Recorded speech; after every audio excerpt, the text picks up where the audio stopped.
Hello everyone. आज हमने आप लोगों के लिए प्री की सीरीज़ शुरू कर दी है, जिसमें हम आपको यूपी के जितने भी एग्ज़ाम जैसे UP HJS, UP PCSJ, UP APO, इन सब के प्री के क्वेश्चंस कराएंगे। सतत ये सीरीज़ चलती रहेगी, इसीलिए बेहतर है, आपके लिए भी फ़ायदे की चीज़ है। ये बहुत जितने भी एग्ज़ाम हुए हैं सबके हम क्वेश्चन पेपर आपको दे रहे हैं और इतनी डिटेल्ड स्टडी करा देंगे कि आपका complete revision plus complete subject command हो जाएगा। उस सीरीज़ में सबसे पहले हम यूपी एचजेएस, जो कि हिंदुस्तान का सबसे टफ या बड़ा एग्ज़ाम है, उसको ले रहे हैं। ये हमने एग्जैक्टली यूपी पीसीएस, यूपी एचजेएस जो प्री 2018 है उसका ओरिजिनल पेपर लिया हुआ है।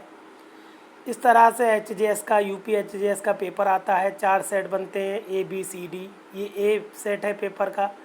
इस तरह की इन्फॉर्मेशन होती है कि सभी प्रश्न अंक ये है, ये लिखा हुआ है। सब इंग्लिश बाईलिंगुअल क्लास है, ये दोनों का मैटर हम आपको दे रहे हैं।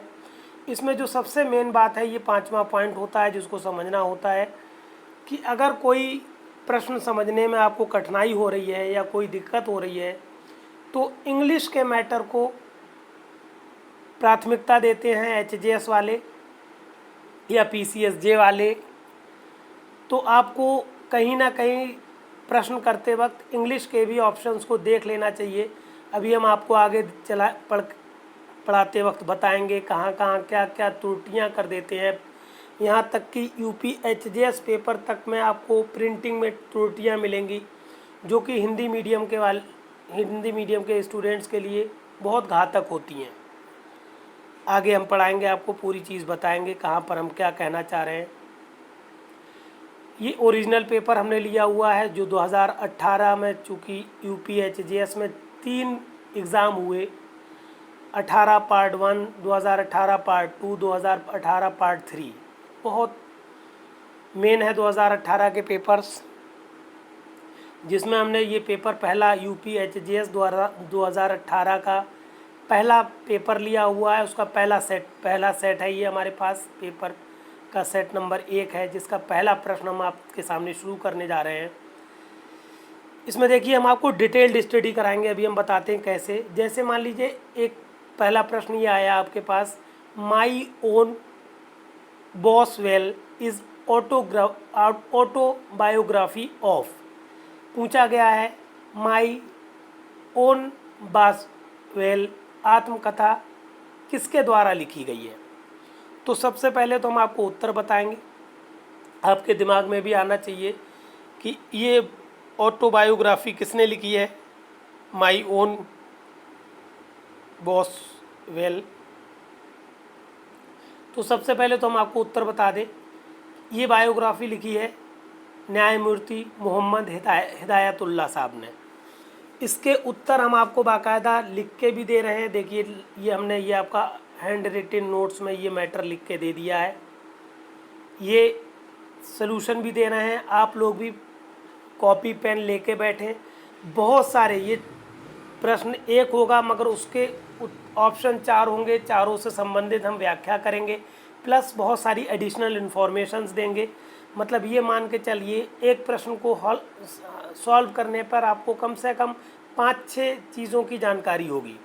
5-6 का मतलब अगर आपने 20 क्वेश्चन भी पर डे पढ़ रहे हैं तो 50-60 क्वेश्चन आपके पर डे होते चले जाएंगे, जो कि बहुत हैं, पर्याप्त हैं। क्योंकि एचजेएस वालों के पास इतना टाइम नहीं होता है कि वो अलग से तैयारी करें। घर परिवार की भी जिम्मेदारियां होती हैं, सारी आपके पास जिम्मेदारियां हैं, उनके रहते हुए आपको तैयारी करना होती है। पूरा हम प्रॉपर गाइड करेंगे आपको। अपना नंबर भी देंगे, हम अपना व्हाट्सएप नंबर देंगे। आप हमसे चाहे कमेंट के ज़रिए चाहे व्हाट्सएप के ज़रिए जुड़ सकते हैं। जो भी असुविधा हो वो आप हमसे टैली कर सकते हैं, डिस्कस कर सकते हैं। देखिए, पहला का उत्तर ये है। उत्तर तो पहली लाइन में हम बता देंगे आपको। जैसे माई ओन बॉसवेल जो है, ये न्यायमूर्ति मोहम्मद हिदायतुल्लाह की आत्मकथा है, पहली बात। दूसरी चीज़, न्यायमूर्ति और जो न्यायमूर्ति गण के नाम थे इसमें, जैसे न्यायमूर्ति मोहम्मद सी छागला जी की बात आई थी, तो इन्होंने भी एक आत्मकथा लिखी है। इनकी आत्मकथा का नाम है रोजेज इन दिसंबर। न्यायमूर्ति वी.आर. कृष्णा अय्यर की आत्मकथा का नाम वंडरिंग इन मैनी वर्ल्ड्स है। जबकि एक नाम और इस ऑप्शन में था, न्यायमूर्ति मार्केंडू काटजू, जो कि बहुत आप देखते होंगे सोशल मीडिया पर छाए रहते हैं। मार्कंडे काटजू साहब बहुत ही निर्वाक बोलते हैं, बहुत ही निडर व्यक्ति हैं, मगर इन्होंने अपनी आत्मकथा कोई नहीं लिखी है। इनकी आत्मकथा पर बहुत सारी चीज़ें हैं, मतलब आत्मकथा से रिलेटेड चीज़ें हैं, मगर डायरेक्ट आत्मकथा इनकी नहीं है। तो कहने का मतलब हुआ, एक प्रश्न के ये 4 ऑप्शन हैं, चारों ऑप्शन की हम व्याख्या कर रहे हैं, व्याख्या करके दे रहे हैं, और ये अपने हैंड रिटन नोट्स में हम आपको मैटर दे रहे हैं। इसके अलावा भी बहुत कोई हो सकता है, कोई ऐसा पॉइंट हो जो हमसे छूट जाए, तो आप भी कॉपी पेन लेके बैठिए। इस तरह से आपको ये हर आंसर का बाकायदा एक्सप्लेनेशन मिलेगा। हर आंसर को हम डिटेल्ड पढ़ाएंगे, जिससे आपका क्या होगा, प्री तो तैयार होगा ही होगा, मेंस भी तैयार होता रहेगा। और दूसरी चीज़, मेंस की भी सीरीज़ प्री के साथ साथ चला देंगे, क्योंकि एचजेएस का जो मेंस होता है उसमें बहुत ज़्यादा समय नहीं होता है और बहुत ब्रॉड सब्जेक्ट है ये। बहुत 22 एक्ट आते हैं प्री में भी और मेंस में भी, बहुत बड़ा सिलेबस है यूपी एचजेएस का। तो आपके पास सिर्फ 2-3 महीना होता है वैकेंसी आने से एग्ज़ाम तक के बीच में, जो कि एकदम से कर पाना लगभग असंभव है। इसलिए अभी से आप पढ़ाई शुरू करिए। बिल्कुल लीनियर से स्टार्टिंग कर रहे हैं, बिल्कुल शुरू से हम स्टार्टिंग कर रहे हैं। आप अगर सिर्फ हमको फॉलो करते रहेंगे तो आप आराम से सिलेक्शन ले पाएंगे। कहने का मतलब है, हमारे चैनल को आप सब्सक्राइब ज़रूर कर लीजिएगा, जिससे हम जैसे ही वीडियो डालेंगे आप तक पहुंच जाएगा, और बेल आइकन भी दबा लीजिएगा, जिससे आपको तुरंत नोटिफिकेशन मिल जाए। पहला उत्तर हो गया, my own Boswell is autography of Mohammad Hidayatullah. न्यायमूर्ति मोहम्मद हिदायतुल्लाह साहब की ऑटोबायोग्राफी है या आत्मकथा है। दोनों मीडियम, मतलब ओरिजिनल पेपर हमने इसीलिए लिया है कि बाइलिंगुअल पेपर आता है, एज इट इज़ पेपर आता है, जिससे आप पेपर का पैटर्न भी समझ सकें, पेपर के ऑप्शंस भी समझ सकें, पेपर को पूरी तरह से आप समझ सकें। दूसरा प्रश्न है, first women to become high court जज इन इंडिया। इंडिया में पहली जो जज बनी थी भारत में हाई कोर्ट की जज, वो कौन थी, ये देखना है हम लोगों को। अब दूसरे प्रश्न में आपसे पूछा गया, भारत में उच्च न्यायालय की न्यायाधीश बनने वाली पहली महिला। तो उच्च न्यायालय की प्रश्न इंग्लिश में इस तरह से, first women to become high court जज इन इंडिया। तो उच्च न्यायालय की पहली जो महिला जज बनी थी वो थी अन्ना चैंडी। अब इसमें और भी नाम है, देखिए एक्सप्लेनेशन में हम सबसे पहले आपको उत्तर देंगे। उत्तर क्या है इसका दूसरे का, भारत में उच्च न्यायालय की न्यायाधीश बनने वाली पहली महिला न्यायमूर्ति अन्ना चैंडी हैं, जबकि इसमें एक नाम आया है फातिमा बीवी। ये सर्वोच्च न्यायालय की पहली भारतीय महिला न्यायाधीश हैं। कौन? फातिमा बीवी, सर्वोच्च न्यायालय की पहली भारतीय महिला ने। एक नाम इसमें और है, ये भी जस्ट न्यायाधीश है, लीला सेठ। ये उच्च न्यायालय की पहली मुख्य न्यायाधीश बनी, उच्च न्यायालय की पहली मुख्य न्यायाधीश बनने वाली महिला जो हैं उनका नाम लीला सेठ। एक नाम और इसमें आया के उषा।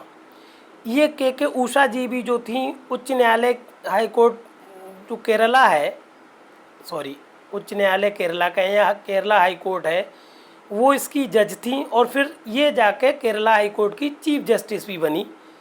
तो इस तरह से आपका दूसरा प्रश्न अवधारित हो गया। इसमें भी 4 ऑप्शन थे, चारों की हमने एक्सप्लेनेशन दी आपको इस तरह से। और ये पीडीएफ हम आपको लगा के दे रहे हैं। आप बेहतर तरीका यही है, इस पीडीएफ को डाउनलोड करें और फिर पढ़ाई करें। पूरी बात आपको समझ में आएगी, पूरा मैटर हम आपको दे रहे हैं। तीसरा प्रश्न आपके सामने आया, in which year the high court of jurisdiction of Allahabad was established. उच्च न्यायालय इलाहाबाद की स्थापना किस वर्ष में हुई थी? बहुत इम्पोर्टेंट है ये, आपको हमने एक्सप्लेनेशन दिया है ये। हालांकि इसमें अगर देखें तो आप बी ऑप्शन सही है 1866 में, और उसमें भी अगर डिटेल्ड चले जाएं तो 17 मार्च। तीसरे प्रश्न का उत्तर है उच्च न्यायालय इलाहाबाद उच्च न्यायालय की स्थापना 17 मार्च 1866 को हुई है। ठीक, तीसरा प्रश्न का उत्तर हो गया। चौथे प्रश्न में पहुंचे आप। क्या कहता है चौथा प्रश्न? चौथा प्रश्न आपसे कह रहा है the highest civilian award in Republic of India is. भारतीय गणतंत्र में सर्वोच्च नागरिक सम्मान क्या है? 4 सम्मानों का यहाँ पर 3 सम्मान बताए गए हैं, पद्म विभूषण, पद्म श्री, पद्म भूषण। उपरोक्त तीनों में से कोई नहीं। आपको पता होना चाहिए जो सिविलियन में सबसे उच्च पुरस्कार है, बता सकते हैं आप लोग? ध्यान करिए। जी हाँ, भारत रत्न है। भारत रत्न सबसे पहले नंबर पर आता है। दूसरे नंबर पर बताएंगे आप क्या होता है? हाँ जी हाँ, पद्म विभूषण। तीसरे नंबर पर पद्म भूषण, और चौथे नंबर पर होता है पद्म श्री। मतलब अगर पूछा जाए सर्वोच्च गणतंत्र नागरिक सम्मान जो है सिविलियन के लिए वो कौन सा है, तो भारत रत्न है। चूँकि इसमें भारत रत्न ऑप्शन में नहीं है, इसलिए इसमें उपरोक्त तीनों में से कोई नहीं उत्तर सही होगा। ऑर्डर भी आपसे पूछा जा सकता है।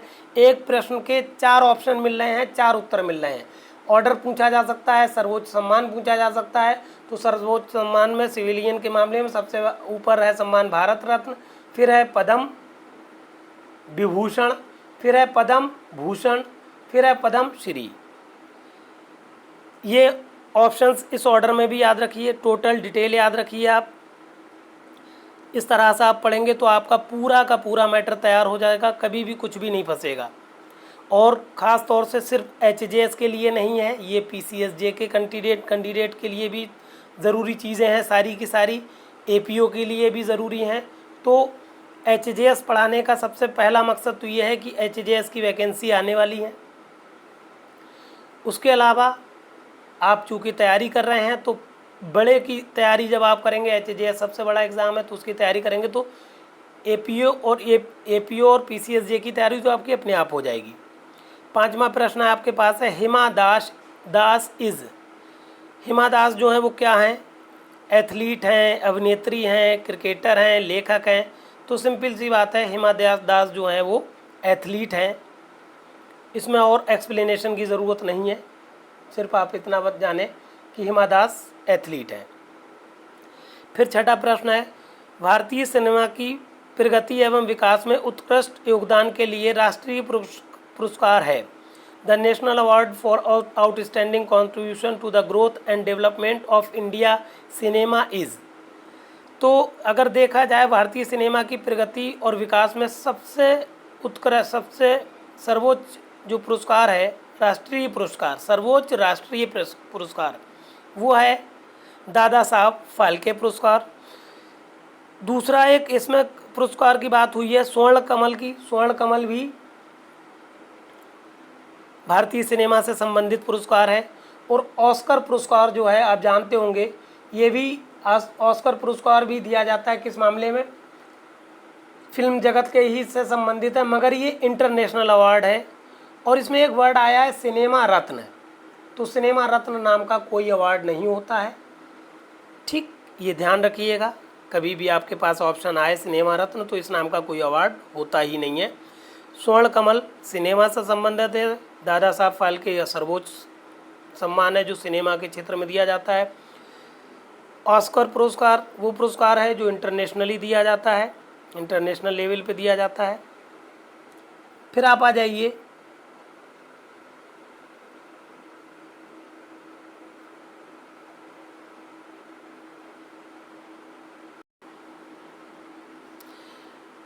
प्रश्न संख्या 7 पर। क्या कह रहा है? 7 question. The first women minister with defence portfolio in independent India. स्वतंत्र भारत की पहली महिला रक्षा मंत्री, जी हाँ बिल्कुल सही बात है, इंदिरा गांधी हैं। पहली रक्षा मंत्री हमारे भारत की रही, वो रही इंदिरा गांधी। ठीक, अब इसमें एक नाम और आया है, निर्मला सीतारमण जी। आप जानते हैं ये वर्तमान वित्त मिनिस्टर हैं, फाइनेंस मिनिस्टर हैं, आजकल केंद्रीय फाइनेंस मिनिस्टर हैं ये। एक नाम इसमें और आया है, आप देखें, मार्गरेट अलवा। मार्गरेट अलवा जो जी हैं, ये जब उत्तराखंड बना था तो उत्तराखंड की पहली राज्यपाल बनी थी ये मार्गरेट अलवा साहब। मार्गरेट अलवा जी जो थी, महिला हैं ये भी, और ये उत्तराखंड की पहली राज्यपाल थी। एक नाम इसमें और बहुत महत्वपूर्ण नाम है, शीला दीक्षित जी।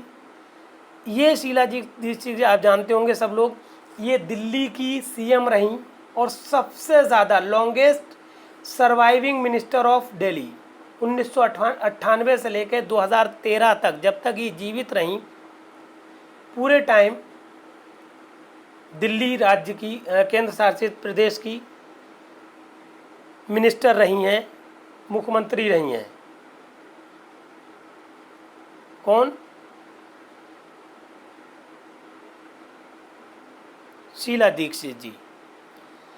तो इस तरह, हालांकि ये व्याख्या सब हमने आपको दी हुई है, अभी जहाँ पर हमने बताया है यहाँ पर सब व्याख्या यहाँ पर दी हुई है। स्वतंत्र, ये सारे नाम हमने यहाँ पर आपको पूरा डिटेल्ड पढ़ाया है, अपने हिसाब से नोट्स बना दिए हैं। फिर भी आप कॉपी पेन लेके बैठिए, कोई ऐसी जानकारी जो हमसे मिस हो जाए वो आप नोट कर लें और नोट्स को कंप्लीट करें। अगर कहीं कमी रह जा रही है तो अपनी तरफ से हम पूरा प्रयास कर रहे हैं कि आपको एक्स्ट्रा मेहनत अलग से ना करना पड़े। प्रश्न संख्या 8 क्या है, देखें। Part 14 of the constitution of India relates to, भारतीय संविधान का भाग जो 14 है वो किससे संबंधित है? निर्वाचन से संबंधित है, कुछ वर्गों के संबंध में विशेष उपबंध से संबंधित है, या संघ और राज्यों के अधीन सेवाओं से संबंधित है? तो आप देख रहे हैं इसका जो ऑप्शन है वो सी सही है। संघ और राज्यों के अधीन सेवाओं से संबंधित है संविधान का भाग 14। तो निर्वाचन से संबंधित कौन सा भाग है ये आपको पता होना चाहिए। हमने अपने नोट्स में जो शॉर्ट नोट बनाए हुए हैं उसमें लिख दिया है कि भाग 14 जो है वो तो संघ और राज्यों के अधीन सेवाओं से संबंधित है। भाग 15, संविधान का भाग 15 निर्वाचन से संबंधित है। भाग 16 संघ और राज्यों के अधीन,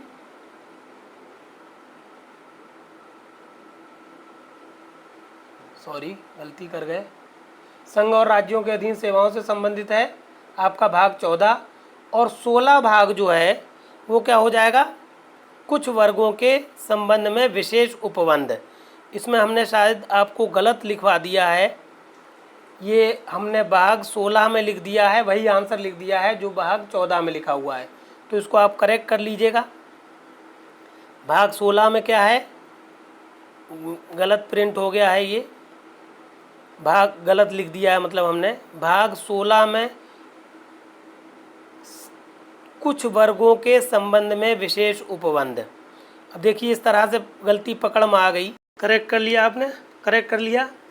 भाग 16 में कुछ वर्गों के संबंध में विशेष उपबंध हैं, काट के इसको करेक्ट कर लीजिए, ये गलत लिखवा दिया हमने, सॉरी फॉर दैट। अब आ जाइए प्रश्न संख्या 9 पर। सामान्य न्याय और निःशुल्क विधिक सहायता की अवधारणा किस अनुच्छेद के अंतर्गत दी गई है? The concept of equal justice and free legal aid is given under article. बिल्कुल पता होगा आपको, संविधान के अनुच्छेद 39 से 39A में आपको बताया गया है, कहा आपको ये नीति निर्देशक तत्व है, सामान्य न्याय और निःशुल्क विधिक सहायता प्रदान करना प्रत्येक राज्य का कर्तव्य बनता है, ये नीति निर्देशक तत्व है। इसमें आप देख रहे हैं अनुच्छेद 14 की बात हुई है। अनुच्छेद 14 एक मौलिक अधिकार है जो कि समता के अधिकार से संबंधित है। और अनुच्छेद 16 के बारे में आप जानते हैं, लोक नियोजन के बारे में समानता का अधिकार है। सभी भारत में रहने वाले सभी नागरिकों को किसी भी लोक नियोजन की स्वतंत्रता है, बिना किसी जाति धर्म मूल वंश के आधार पर। ये हमने आपको जो नोट्स हम बढ़ाएंगे कॉन्स्टिट्यूशन के, उसमें अनुच्छेद 14, अनुच्छेद 15, अनुच्छेद 16, इन सबको बहुत डिटेल्ड स्टडी कराएंगे। फिलहाल आपको यहाँ पर एक आउटलाइन पता होना चाहिए कि अनुच्छेद 16 जो है वो लोक नियोजन की में समता की या स्वतंत्रता से संबंधित है। और एक अनुच्छेद और है 43A, इसका भी बारे में पता होना चाहिए। अनुच्छेद 43A ये भी नीति निर्देशक तत्व से संबंधित है। इसमें क्या बताया गया है 43A में? इसमें कहा गया है उद्योगों के प्रबंध में कर्मकारों का भाग लेना। इसमें कह दिया गया है कि जो कर्मकार हैं उनको अधिकार है कि वो लोक नियोजन उद्योगों के संबंध में कर्मकारों का मतलब जो उद्योग हैं उनमें कर्मकार भाग ले सकते हैं, ये प्रबंध कराता है अनुच्छेद 43A 43A। अभी हमने चूँकि ये पूरा आपको बता चुके हैं, ये वही मैटर है सब आपके पास। क्वेश्चन 9 तक का एक्सप्लेनेशन यहाँ पर है। फिर क्वेश्चन 10 देखें, प्रश्न संख्या 10 क्या कह रही है। प्रश्न संख्या 10 में क्या कहा गया है, आप आ जाएं प्रश्न संख्या 10 पर। 10 हमने यहाँ पर आपको कहाँ गया, प्रश्न संख्या 10 समझे, बहुत इंपॉर्टेंट प्रश्न है। बहुत सारे अधिवक्ता गण भी नहीं जानते हैं हम लोगों के इस प्रश्न का उत्तर। क्या एक पारंगत विधिवेत्ता जो ना तो अधिवक्ता रहा हो और ना ही न्यायिक अधिकारी रहा हो, इलाहाबाद उच्च न्यायालय का न्यायाधीश नियुक्त किया जा सकता है? कहा गया है कि कोई व्यक्ति जो ना अधिवक्ता हो और ना ही न्यायिक अधिकारी हो, क्या उसको आप उच्च न्यायालय का, इलाहाबाद उच्च न्यायालय का न्यायाधीश नियुक्त कर पाएंगे, मतलब राष्ट्रपति कर पाएंगे? तो कभी नहीं कर पाएंगे। इसका उत्तर नहीं है। इसका एक्सप्लेनेशन इसलिए नहीं दिया है क्योंकि अब हम वर्ड्स में आपको एक्सप्लेनेशन बता रहे हैं। आपके अनुच्छेद जो कॉन्स्टिट्यूशन है उसमें 124 में उच्चतम न्यायालय के न्यायाधीशों की नियुक्ति के बारे में बताया गया है। तो उसमें बताया गया है अनुच्छेद 124 के उप अनुच्छेद 3 में ये बात की गई है कि उच्चतम न्यायालय का न्यायाधीश वो व्यक्ति भी हो सकता है जो विधि राष्ट्रपति की नज़र में पारंगत विधिवेत्ता हो। मतलब जो ये प्रश्न है इसका उत्तर हो जाएगा कि अगर कोई पारंगत विधिवेत्ता है तो, और जो अधिवक्ता ना हो ना ही अधिकारी हो, किसी विधि अधिकारी हो, तो वो उच्चतम न्यायालय का न्यायाधीश बन सकता है, उच्च न्यायालय का नहीं बन सकता। हम आपको अनुच्छेद 124 भी डिटेल्ड पढ़ाएंगे अपने मेंस के नोट्स में। वहाँ पर हम आपको समझाएंगे कि आपको किस तरह से इस प्रश्न का उत्तर देना है। मतलब उच्च न्यायालय का न्यायाधीश तो नहीं बन सकता ऐसा व्यक्ति जो अधिवक्ता ना हो ना ही न्यायिक अधिकारी हो, मगर राष्ट्रपति चाहे तो ऐसे व्यक्ति को उच्चतम न्यायालय का न्यायाधीश बना सकता है। हालांकि अभी तक कोई ऐसा व्यक्ति उच्चतम न्यायालय का भी न्यायाधीश नहीं बना है। और ऑप्शन इसमें क्या है, मतलब पहले इसका तो उत्तर हो गया कि ऐसा व्यक्ति उच्च न्यायालय का न्यायाधीश नहीं हो सकता। इसका उत्तर ए ऑप्शन सही है। बी में कहा गया है बी सी डी ये सब हाँ वाले सारे ऑप्शंस गलत हैं, नहीं बन सकता मतलब नहीं बन सकता। इसमें कोई आपको अलग से एक्सप्लेनेशन देने की ज़रूरत नहीं है। फिर 11वां प्रश्न आपके सामने आया, भारतीय संविधान में 10वीं अनुसूची को जोड़ा गया था। 10वीं अनुसूची कब जोड़ी गई है ये पूछा गया है आपसे। तो भारतीय संविधान में 10वीं अनुसूची जोड़ी गई है। जी हाँ, बिल्कुल सही बात है। संविधान का 52वां संशोधन जो हुआ था 1985 में, इसके बारे में थोड़ी डिटेल्ड स्टडी कर लें। उत्तर नंबर आप आ जाइए 11 पर। भारतीय संविधान में अनुसूची जो 10वीं अनुसूची है उसको 52वां संशोधन द्वारा जोड़ा गया 1985 में। इसमें दूसरा ऑप्शन है 42वां संशोधन। ये बहुत इंपॉर्टेंट 42वां संशोधन है जो 1976 में हुआ था, जिसको मिनी कॉन्स्टिट्यूशन भी कहते हैं। क्यों कहते हैं?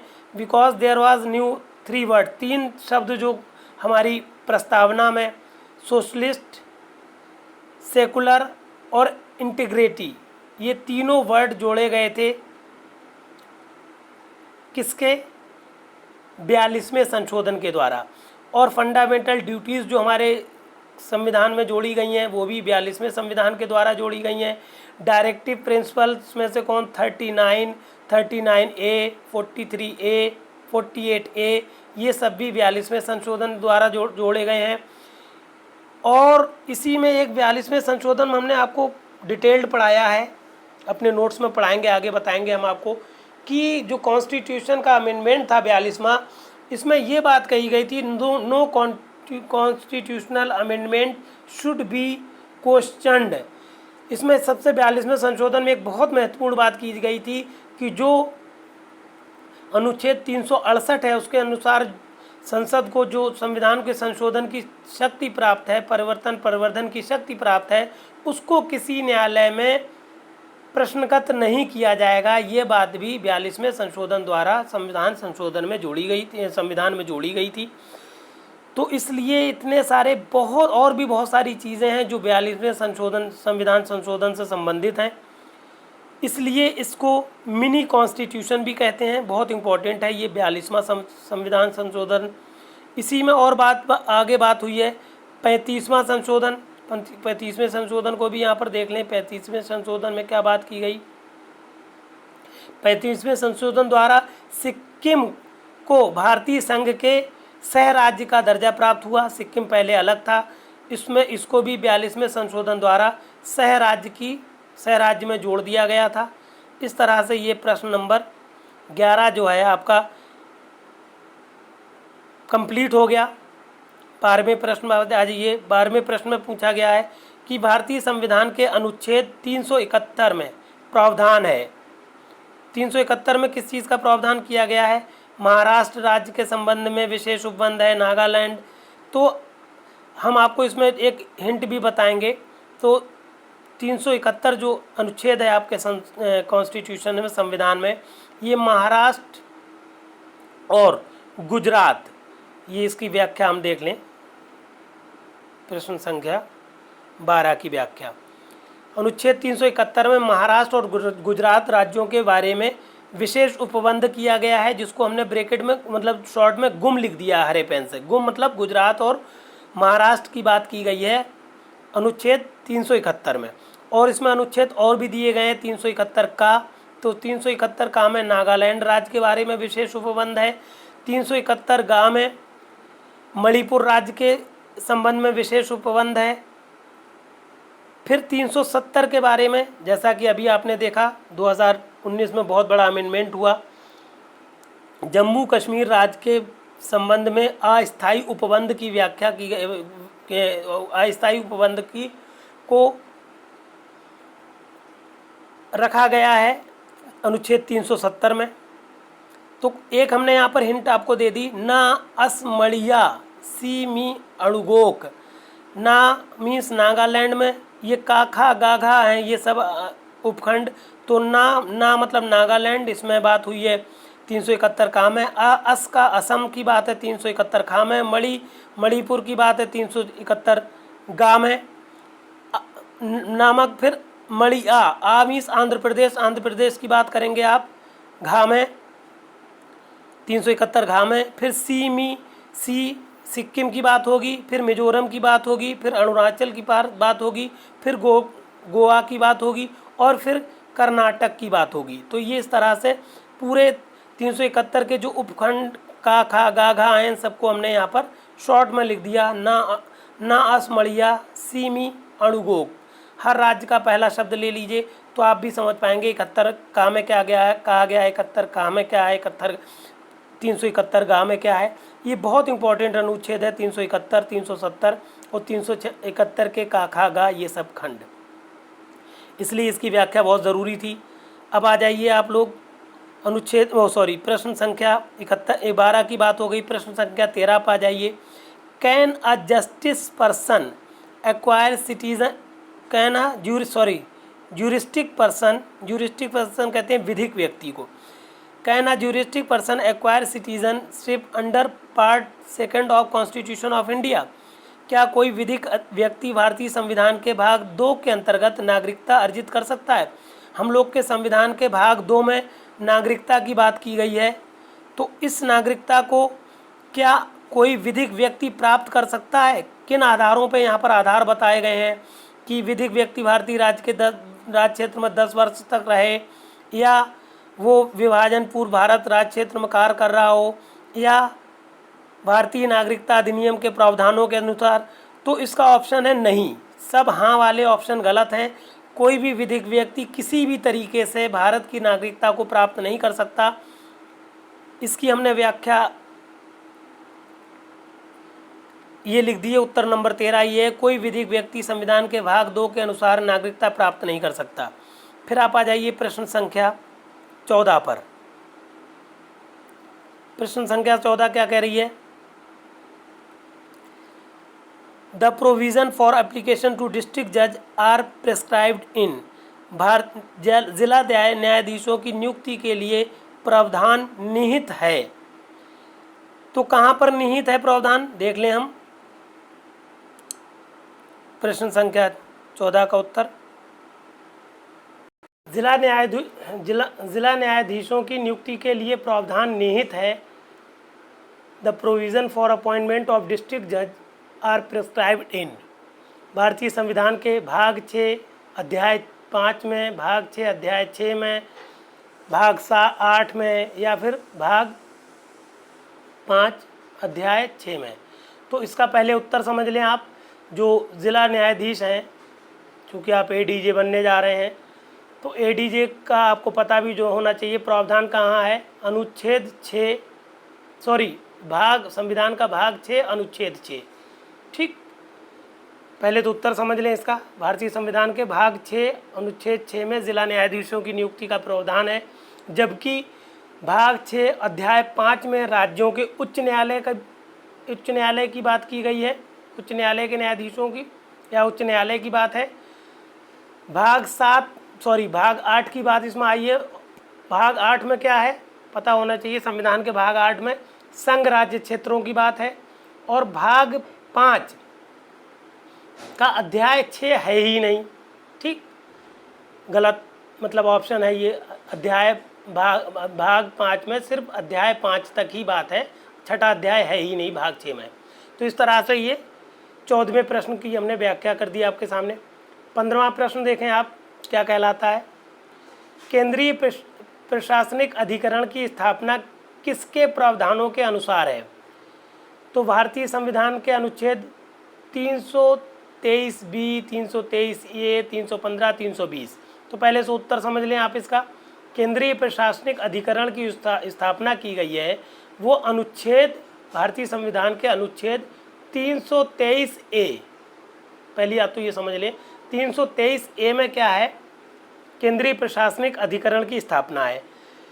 और किसी अन्य विषय के बारे में अधिकरण की बात की गई है तो वो है 323B में, जो राज्य के से संबंधित या क्षेत्रीय अधिकरण है उनको उल्लेख किया गया है अनुच्छेद 323B में।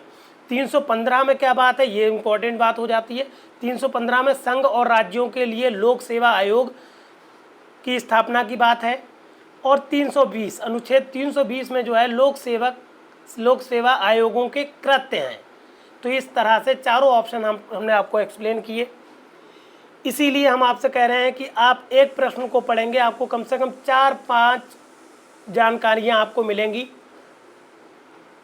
इसके बाद आ जाइए आप प्रश्न संख्या 16 में। उत्तर प्रदेश नगर भवन किराया पर देना किराया एवं बेदखली अधिनियम 1972 की धारा 29A किराएदारी की निम्न में से किस श्रेणी पर लागू होता है? इस किराया अधिनियम को किराया पर देना किराए पर बेदखली अधिनियम को अधिनियम संख्या 13 भी कहते हैं। इसलिए आपको एक जानकारी ये होना चाहिए कि कौन सा अधिनियम 13 है। तो उत्तर प्रदेश जो किराए पर देना बेदखली अधिनियम 1972 है, इसको अधिनियम 13 कहा जाता है।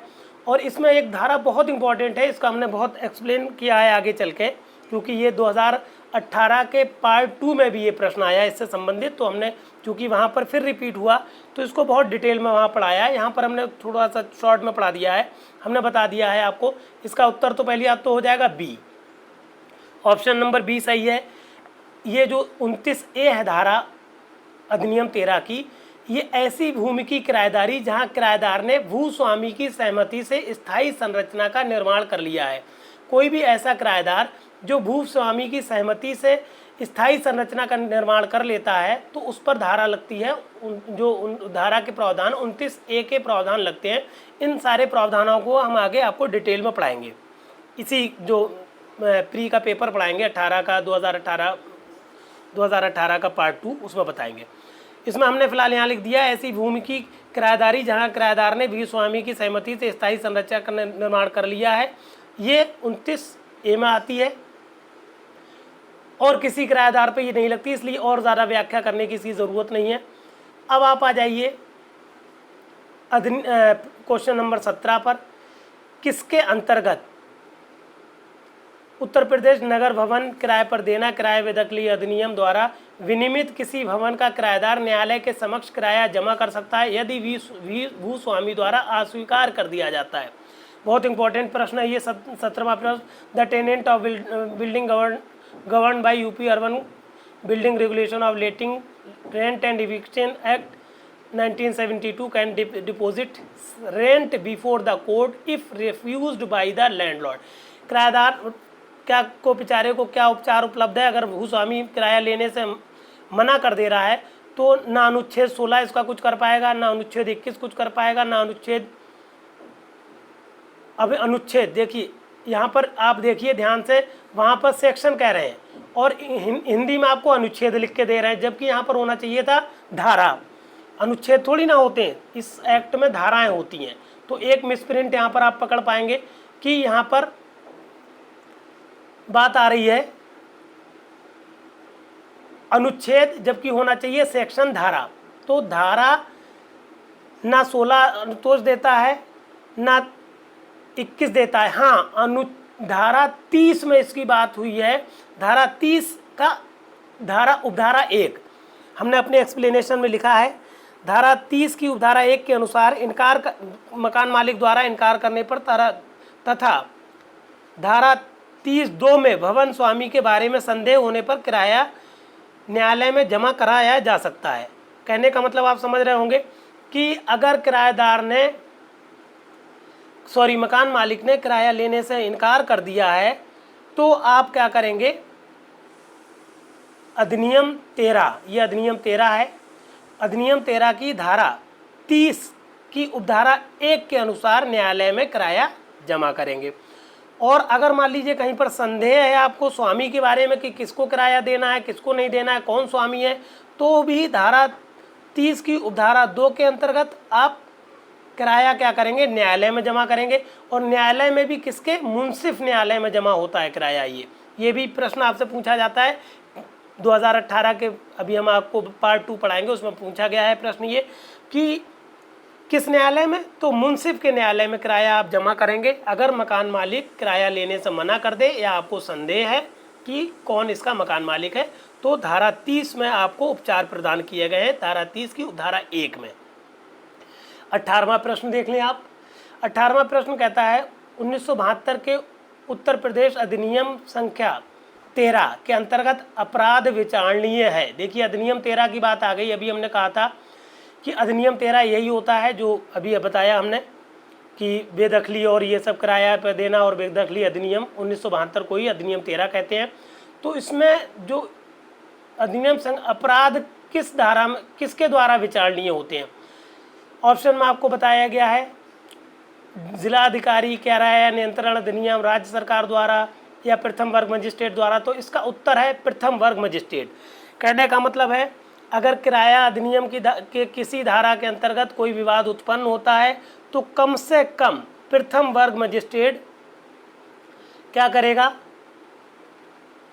प्रथम वर्ग धारा 13 की अधिनियम 13 की धारा 33 के अनुसार प्रथम वर्ग मजिस्ट्रेट द्वारा अपराधों का विचारण किया जाएगा। मतलब अधिनियम 13 से संबंधित कोई अपराध अगर उत्पन्न हो रहा है तो इस अपराध का विचारण जो होगा कम से कम प्रथम वर्ग मजिस्ट्रेट करेगा। इससे नीचे का वर्ग का मजिस्ट्रेट इनके अपराधों का विचारण नहीं कर सकता। जल्दी से आ जाइए आप सेक्शन 19 पर। क्या कह रहा है? प्रश्न संख्या 19 पर, यदि कोई व्यक्ति किसी नगर पालिका के आम चुनाव में एक से अधिक वार्ड में मतदान करता है तो उसका मत होगा, क्या हो जाएगा? If a person votes in more than one ward at a general election of municipality, his vote would be void in one ward, void in all wards, valid in one ward। कहने का मतलब एक ward में शून्य होगा, सभी ward में शून्य होगा, उसकी पसंद के एक वार्ड में वैध होगा, उपरोक्त में से कोई नहीं। तो पहले तो उसका उत्तर जान ले कि अगर एक से अधिक वार्ड में कोई मतदाता मतदान दे रहा है तो सभी वार्ड में उसका वोट जो है वो शून्य हो जाएगा। और ये किस धारा में? ये नगर पालिका की धारा जो है 13E का पार्ट 3, 13E की उपधारा 3 के अनुसार सभी वार्ड्स में उस व्यक्ति का मतदान शून्य हो जाएगा जिसने एक से अधिक वार्ड में मत दिया है। ठीक, फिर प्रश्न संख्या 20 पर आ जाइए। कम से कम ये 20-21 हम लोग कर लें आज प्रश्न, थोड़ा तेज़ी कर लें, समय थोड़ा ज़्यादा हो रहा है। 20वां प्रश्न कहता है, उत्तर प्रदेश नगर पालिका अधिनियम 1916 के अंतर्गत गठन एक नगर पालिका का कार्यकाल है। प्रथम अधिवेशन की तारीख से 6 वर्ष तक, शपथ की तारीख से 4 वर्ष तक, परिणाम घोषित किए जाने की तारीख से 5 वर्ष तक, उपरोक्त में से कोई नहीं। तो इसका पहले तो उत्तर देख लें, उपरोक्त में से कोई नहीं। 6 वर्ष का कोई कॉन्सेप्ट नहीं है, 4 वर्ष का कोई कॉन्सेप्ट नहीं है, हाँ 5 वर्ष का कॉन्सेप्ट है, मगर इसमें ऑप्शन में गलत दिया हुआ है। 20 का एक्सप्लेनेशन हमने इसमें लिख दिया है, आपके शॉर्ट नोट्स में बता दिया हमने। धारा 10 का के अनुसार नगर पालिका अपनी प्रथम बैठक के लिए नियत तिथि से 5 वर्ष तक रहती है। मतलब नगर पालिका का जो कार्यकाल है उसका कार्यकाल 5 वर्ष तक है। और 5 वर्ष कब से लगेंगे? प्रथम बैठक के लिए जो नियत तिथि की जाती है, जो डेट कंफर्म की जाती है प्रथम बैठक के लिए, उसके 5 साल तक वो नगर पालिका चलती है। ऐसा प्रावधान किया गया है नगर पालिका अधिनियम की धारा 10 का में। आखिरी क्वेश्चन आज के टॉपिक का, क्वेश्चन नंबर 21 देख लें। नगर निगम के आम चुनाव में अभिरक्षा में निरुद्ध एक व्यक्ति जो पुलिस की विधिक अभिरक्षा में है, डाक मतदान कर सकता है, संबंधित न्यायालय की अनुमति से मतदान कर सकता है, कारागार अधीक्षक की अनुमति से मतदान कर सकता है, मतदान नहीं कर सकता है। तो इसका पहले तो उत्तर समझ लें। उत्तर number D, option number D सही है, मतदान नहीं कर सकता। अभी ये 2023 का, अभी आपने न्यूज़पेपर पढ़ा होगा 2000 मई का पेपर, बल्कि 2023 के मई के पेपर में सुप्रीम कोर्ट ने बिल्कुल क्लियर कर दिया कि कोई व्यक्ति जो पुलिस अभिरक्षा में है या कारागार में बंद है उसको मतदान करने का अधिकार नहीं है किसी भी तरीके से। ठीक, तो कहने का मतलब हुआ अगर कोई व्यक्ति पुलिस अभिरक्षा में है या पुलिस की विधिक अभिरक्षा में है या किसी भी तरह से कारागार में है तो उसको मतदान करने का कोई अधिकार नहीं है, वो कहीं पर भी मतदान नहीं कर पाएगा। हालांकि ऐसा प्रावधान नगर पालिका अधिनियम की धारा 13E की उपधारा 5 के अनुसार 5 में बताया गया। ये हमने अपने नोट्स में लिख दिया है कि अगर ये पूछ लें कि किस धारा में ऐसा प्रावधान किया गया है तो नगर पालिका अधिनियम की धारा कौन सी बताइए? अभी हमने 13E और उसकी उपधारा 5 में ये बताया गया है कि अगर कोई व्यक्ति पुलिस अभिरक्षा में है तो वो उसको मतदान करने का अधिकार नहीं है। हाँ, इलेक्शन लड़ने का अधिकार हर मामले में है। ये बात ध्यान से समझ लें। ये हमने आज आपको 21 क्वेश्चन कराए हैं। कम से कम 21 का मतलब इसको 21 को कम से कम 5 से या 4 से आप मल्टीप्लाई कर दीजिए तो अनुमानित 100 क्वेश्चन का हमने एक्सप्लेनेशन दिया। आपके कम से कम अगर आप आज ये हमारा 45 मिनट का वीडियो देखते हैं तो आपको कम से कम 100 क्वेश्चन की नॉलेज हो जाएगी आज के आज। तो हर हाल में आप 30-40 मिनट पर डे निकालिए अपने टाइम में से और उस टाइम से हमारे इस वीडियो को देखिए और हमारे चैनल को सब्सक्राइब ज़रूर कर लीजिए, बेल आइकन को ज़रूर दबा लीजिए जिससे हम तुरंत जैसे ही अपना वीडियो डालें आप तक पहुंच जाए। क्योंकि आपके पास वीडियो बिजी शेड्यूल होता है, आप बिज़ी होते हैं, आपको प्रॉपर टाइम क्योंकि निकालना ही पड़ेगा, 40-45 मिनट पर डे निकालना पड़ेंगे जिससे आपकी पढ़ाई कंटिन्यू रह सके। तैयारी करना शुरू कर दीजिए। किसी भी टाइम HJS UP HJS की वैकेंसी आने वाली हैं इसीलिए ये हम बना रहे हैं, प्री का मैटर आपको दे रहे हैं। इसके बाद हम साथ ही साथ मेंस का भी मैटर देंगे। आपको कोई असुविधा है तो हमारे नंबर व्हाट्सएप नंबर 9450770672 पे हमसे कांटेक्ट करें। इसके अलावा हमारा चैनल ढूंढने में कोई असुविधा हो रही तो @ऑफ law classes by Firoz sir डाल दें, आप डायरेक्ट हमारे चैनल पर पहुंच जाएंगे। कोई असुविधा है हमको कांटेक्ट कर लीजिएगा और इस मैटर को सारे साथियों को शेयर करिएगा। उसके अलावा हमारे चैनल को सब्सक्राइब ज़रूर करिएगा, बेल आइकॉन को ज़रूर दबा लीजिएगा। इसके साथ ही हम आज का ये वीडियो कंप्लीट कर रहे हैं। इस तरह से हम अगले 21वें क्वेश्चन के बाद अगले टर्न पे अगले क्वेश्चन देते रहेंगे अब आपको। बाकी मिलते हैं तब बात और ज़्यादा होगी।